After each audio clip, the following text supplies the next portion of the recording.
Super highway काठोर traffic हादसे का एक और जख्मी दम तोड़ गया है। हादसे में जाँ बहक अफराद की तादाद 14 हो चुकी है। जाँ बहक 3 साल बच्चे की शिनाख्त इमरान वल्द उमर के नाम से हुई। हादसे का मुकदमा सरकार की मुद्दत में गडाब थाने में दर्ज किया गया। इस हवाले से मजीद बता रहे हैं सालिक शाह।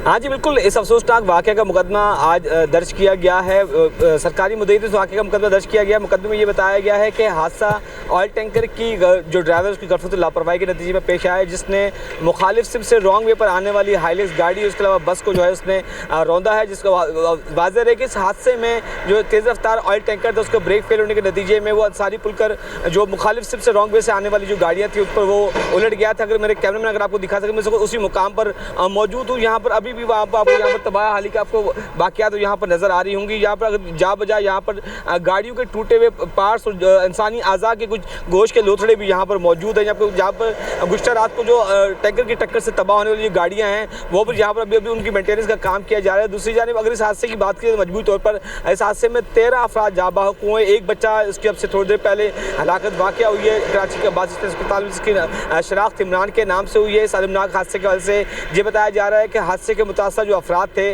वो कोटरी से कराची शादी की तकरीब में शिरकत के लिए आए थे, जिसके बाद वो यहाँ से वापस जा रहे थे तो अलमनाक ट्रैफिक हादसे का वो शिकार हुए हैं। बताया जा रहा है कि इस पुल पर वो रॉन्ग वे जा रहे थे, उनके आगे एक बस थी और उस बस को पहले ऑयल टैंकर ने हिट किया है, जिसके बाद वो ऑयल टैंकर बेकाबू होने के बाद उस हाईलेक्स गाड़ी पर उलट गया था, जिसके नतीजे में उस हाईलेक्स पर सवार तमाम अफराद जाँ बहक हुए हैं। जबकि ऑयल टैंकर के ड्राइवर के हवाले से बताया जा रहा है कि वो भी इस हादसे में जाँ बहक हो गया है। पुलिस हुकाम का ये कहना है कि वो इस हादसे की मजीद तहकीकात कर रहे हैं। अगर सुपर हाईवे के इस मुकाम की बात की जाए तो इस पुल पर यहाँ पर जो आने जाने वाले अफराद, उनका ये बताना है कि यहाँ पर रॉन्ग वे पर आने जाने की जो आमदरफ्त है वो बहुत ज़्यादा है। मोटरवे पुलिस की जानिब से अगर यहाँ पर पेशकनी की जाती है यहाँ पर लोगों को रोका जाए तो शायद अलमनाक ट्रैफिक हादसा पेश ना आता। पुलिस हुकाम ये कह रहे हैं कि इस हादसे की मजीद तफ्तीश कर रहे हैं, जबकि मुतासर टैंकर को यहाँ से हटाने के बाद थाने मुंतकिल किया गया है और केस की मजीद तफ्तीश भी जारी है।